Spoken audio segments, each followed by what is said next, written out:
On s'en prend à la République, on s'en prend à l'État, on s'en prend à la police, on s'en prend aux journalistes, et on finit par s'en prendre aux Juifs.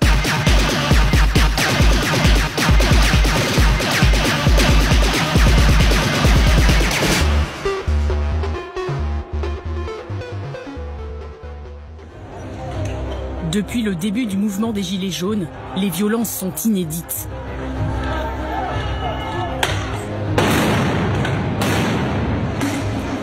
Plus de 1600 personnes ont été blessées. Mains arrachées, œils crevés. Des blessures hors du commun pour des manifestations. Des dizaines, voire des centaines de cagnottes en ligne. Plus de 45 000 €, depuis ça a encore évolué. Tout ça pour une manifestante, Fiorina, qui d'après la description de la page, a perdu son œil en recevant un projectile sur les Champs-Élysées il y a 2 semaines. Donc là, effectivement, je jette un œil à ma main.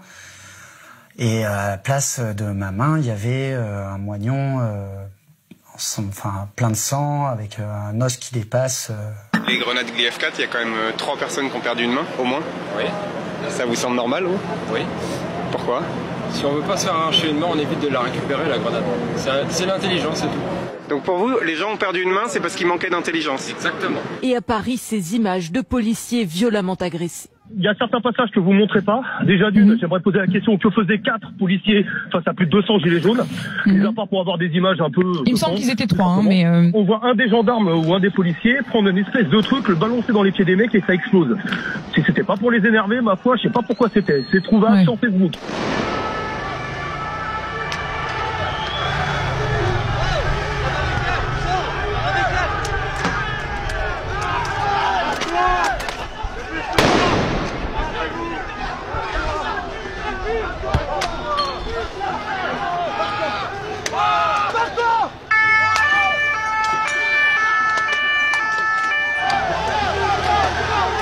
La semaine dernière, je disais ici même que le mouvement était un échec, les manifestations de samedi dernier, les manifestations de ce week-end, c'est carrément un fiasco. Pardon, faut dire les mots comme ils sont. 38 000 personnes sur toute la France, 2 000 à Paris, c'est un fiasco. 2 000 à Paris, ce qui n'est rien du tout quand on connaît l'ampleur de certaines manifestations à Paris. Donc on voit que c'est un mouvement qui va décroissant. Ce 6e samedi qui vire un peu au fiasco, faut le dire. On les attendait à Versailles, il y a personne.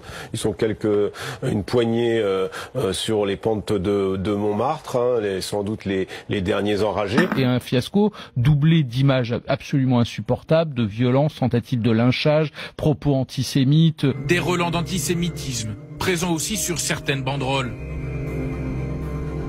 Et des mises en scène macabres. Comme à Angoulême où des hommes ont décapité un mannequin à l'effigie du président Macron. Une autre question, maître Jean-Alex Buchinger. Expliquez-nous ce qu'est exactement cette quenelle, ce geste qui se répand, devient viral. C'est un signe de ralliement nauséabond. C'est juridiquement condamnable pénalement?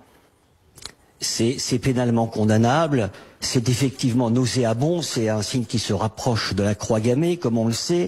Est-ce qu'on les avait pas vus? Ils étaient là. Moi, j'ai le sentiment que la violence est consubstantielle de ce mouvement des Gilets jaunes.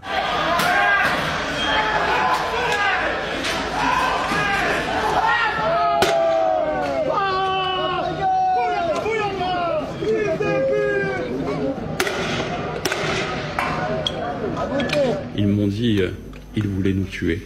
L'un d'eux revenait du Mali. C'était un militaire qui a quitté l'armée il y a peu, qui aujourd'hui est dans nos forces. Il m'a dit, même sur des terrains de guerre, je n'ai jamais vécu cela. C'était une zone de guerre. C'est ça qu'il faut dire sur les plateaux.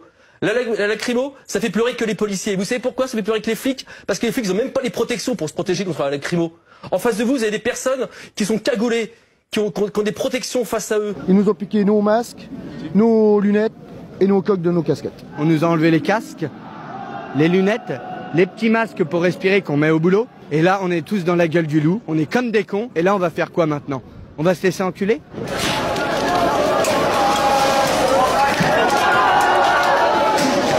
Parce que les flics n'ont même pas les protections pour se protéger contre la lacrymo. Ils visent la tête là, ils visent la tête. Un homme, bras tendu, fait face à une trentaine de policiers, tous armés de flashballs. Macron ne fait pas peur, c'est pas vous qui allez me faire peur. Une première balle de flashball l'atteint en plein ventre. Puis une deuxième dans la jambe, quelques secondes plus tard, alors qu'il est de dos. Celui sur lequel il tire ne lance rien. Et en fait, pourquoi il tire sur lui? Eh bien, il ne le sait pas.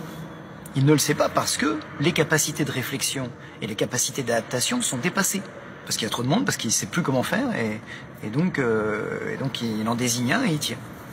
Et si on lui dit, mais pourquoi est-ce que vous visiez cet individu? Je ne sais pas. Qu'est-ce qu'il risque? Qu'est-ce qu'il encourt? Il encourt la cour d'assises, il encourt une peine criminelle. S'il a éborgné quelqu'un, par exemple, volontairement, eh bien, il va se retrouver aux assises et il encourt 10, 15 années de prison. Je suis journaliste! Vous me laissez bosser! Je suis journaliste! Destin! Baisse ça! Je suis journaliste! Tu baisses ça! J'ai le droit! Oh! J'ai le droit d'être là! Je suis journaliste, je filme. Arrêtez! Arrêtez! Arrêtez! Dégage! Vous n'allez pas me traiter comme ça! Ça va! Ça va! Merde! La prochaine fois, je vous sèche. Wow. Dégage! Wow. Wow. Cassez Rien à foutre! Il est en train de l'étrangler. Il est en train d'étrangler. Je suis désolé pour l'image, mais il faut que la vérité on la voit parce que c'est pas les médias. Voilà. Regardez à Bordeaux. Allez. Il a pris un flashball dans la bouche. Je suis vraiment désolé pour les âmes sensibles. Je l'excuserai jamais, mais je lui en veux pas spécialement non plus parce que j'en ai contre l'État qui les ont laissés faire librement comme ça. Un samedi, 2 samedis, 3 samedis. Et on a un président qui félicite les forces de l'ordre alors qu'ils sont en train de défigurer le peuple. Et ça, c'est impardonnable. Pouce sur la fiche de paye des janvier, c'est la réponse du ministère de l'Intérieur. Concrètement, au bout d'un an, un gardien de la paix pourrait toucher en moyenne jusqu'à 120 € net de plus sur son salaire. Pour les plus hauts gradés, cette augmentation pourrait aller jusqu'à 150 €. Je crois que là, c'est la reconnaissance de l'État, la reconnaissance matérielle que nous avions exigée. Le marteau à la main.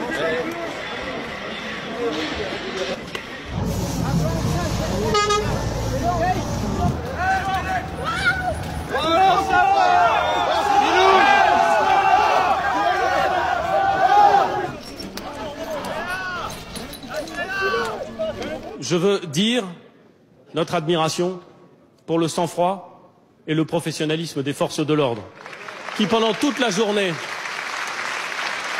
ont fait face à des attaques d'une violence rarement atteinte.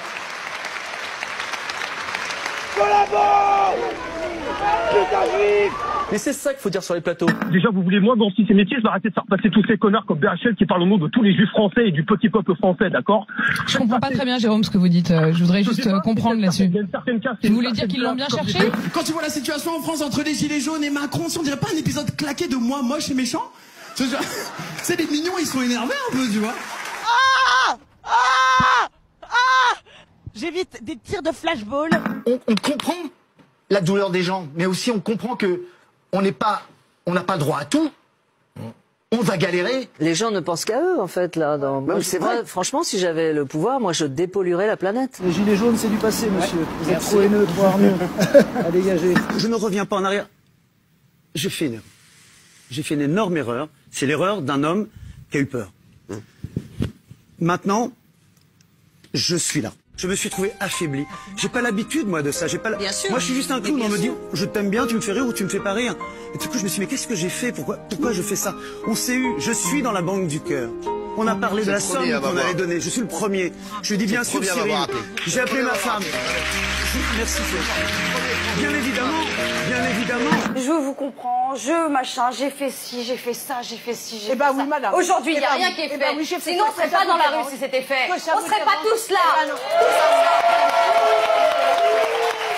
Combien s'élève le SMIC aujourd'hui, Madame la députée? Combien le SMIC? Alors, je vais vous dire, vous me faites une colle. En effet, je ne connais pas. Mais vous vous rendez compte? Mais non, monsieur. Et après, vous dites que vous êtes représentatif du peuple. Mais je sais qu'il est difficile. Vous savez pas combien il est le SMIC? Mais je sais que c'est difficile de vivre avec ce SMIC. Hallucinant. Madame la Je députée. sais, sauf que je sais qu'on est Écoutez, attendez, plateau. Reste assis. Non, mais reste assis. Je quitte le plateau. Ça sert à rien. Non, mais non, Madame la députée ne sait pas combien il est le SMIC. C'est hallucinant. Madame la députée. Je sais qu'il est bas et je sais que c'est difficile pour vous. Je pense que nous avons insuffisamment expliqué ce que nous faisons. Nous nous donnons beaucoup de mal. Grâce à vous, nous pouvons le faire, mais il faut le faire mieux, il faut le faire plus, il faut le faire en étant plus proche de ce que les Français attendent.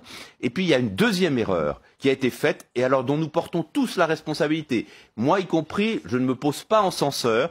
C'est le fait d'avoir probablement été trop intelligent, trop subtil, trop technique. Oh, moi, tu qui, moi?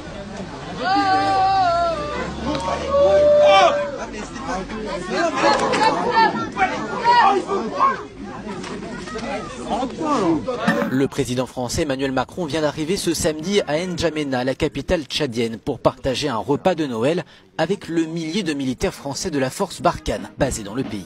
Le chef de l'Elysée, dépêché spécialement sur place, a concocté un menu à base de produits venus de Rungis. L'affaire Benalla continue d'empoisonner l'Elysée.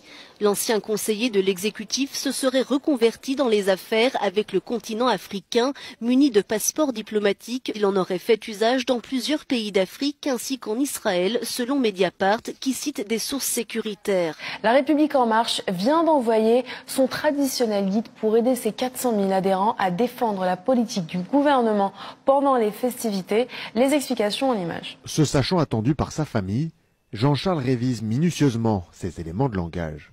Pas de repas de famille qui se transforme en gala de boxe. On a aujourd'hui des gens qui sont de grands techniciens au gouvernement, mais qui, à mon idée, ne savent pas forcément véhiculer toutes ces idées et toute leur œuvre. Avec ce manuel, La République En Marche dit vouloir ouvrir une nouvelle période de dialogue avec les Français.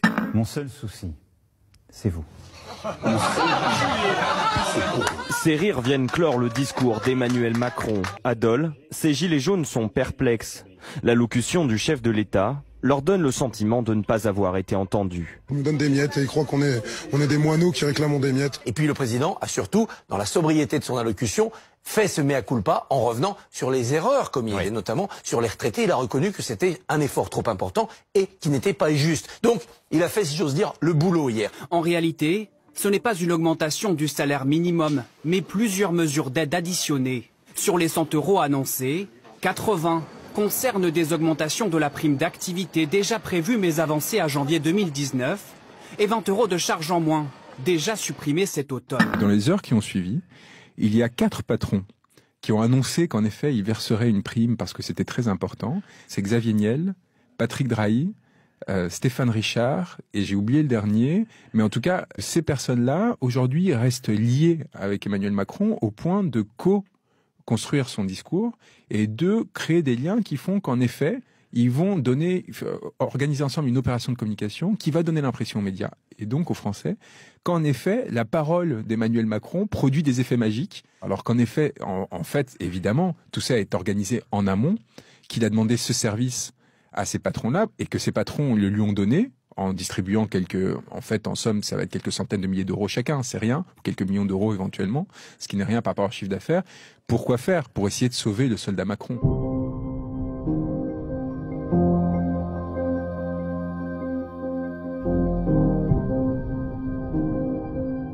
Et on rejoint justement en direct des Champs-Élysées Hugo Pufnet. Bonsoir Hugo. Le calme est revenu ce soir, on le voit derrière vous. Tous les soirs, les décrypteurs d'à peu près tous les médias vous sortent les fausses images, les faux films, les trucs qui datent d'il y a 10 ans, 15 ans, 20 ans, qui sont pas passés en France. Vous reconnaissez d'ailleurs ça à la couleur des uniformes, où de temps en temps on zoome un peu, et donc on joue sur l'émotion en annonçant des dizaines de morts, des centaines de blessés, dans une logique de fake. Nous tenions à vous présenter nos excuses. Hier, dans le 19-20, une erreur humaine a conduit à la diffusion d'une photo tronquée. Voici cette image derrière moi, telle qu'elle a été prise par un photographe. Nous vous devions cette explication au regard de la confiance que vous nous accordez. Beaucoup de gilets jaunes sont des gens qui regardent la télé parce qu'ils n'ont pas beaucoup d'autres distractions dans la vie. Que certains prennent pour prétexte de parler au nom du peuple. Mais lequel? D'où? Comment? Et n'étant en fait que les porte-voix d'une foule haineuse, s'en prennent aux élus, aux forces de l'ordre, aux journalistes, aux juifs, aux étrangers, aux homosexuels. C'est tout simplement la négation de la France. Pour moi, l'élite fait partie du peuple. Les musulmans font partie du peuple. Les migrants font partie d'une certaine manière du peuple. Les juifs font partie du peuple. Et tous ceux qui ne vous aiment pas font partie du peuple, par définition. C'est la première chose. Et la deuxième chose, quand je vois que certains gilets jaunes dénoncent la présence d'exilés ou de migrants dans des camions ou viennent manifester devant des entreprises qui embauchent selon eux trop d'étrangers, je me dis que le peuple chimiquement pur, parfois, me donne aussi la nausée. Le peuple est souverain. Il s'exprime lors des élections. Il y choisit des représentants qui font la loi. La souveraineté nationale appartient au peuple, super, qui l'exerce, super, par ses représentants. Si c'est par ses représentants, c'est que c'est pas bon, je le barre ça, qu'il exerce par la voie du référendum d'initiative populaire en toute matière. La souveraineté nationale appartient au peuple. Donc, si les gens qui veulent le référendum d'initiative populaire se mettent à prendre l'anticonstitution et à écrire eux-mêmes leur puissance politique, on va être une armée qui sera tellement nombreuse que la police, elle tire sur quelques milliers, mais elle tire pas sur tout le monde. La police, elle va retirer les casques, elle va venir avec nous, elle va dire ok, on le fait. Des CRS, ça y est, ont-ils retiré leurs casques en soutien aux Gilets jaunes? C'était samedi dernier. Alors, la scène se passe à Pau sur cette vidéo des policiers d'une compagnie de sécurité et d'intervention retirent leurs casques. Selon les journalistes présents sur place, c'était plutôt un signe d'apaisement en direction des manifestants pour éviter que la situation ne dégénère. Le RIC, référendum d'initiative citoyenne demandé par les Gilets jaunes, se déclencherait, si on les écoute, à partir de 700 000 signatures.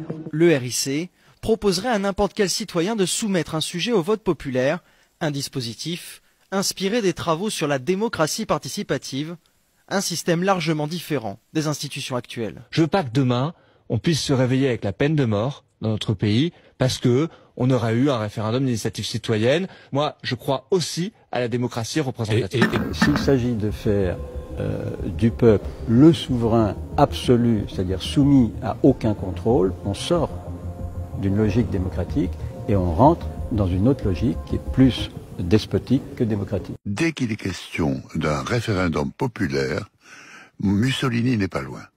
Ça a commencé comme ça, et Mussolini et Hitler.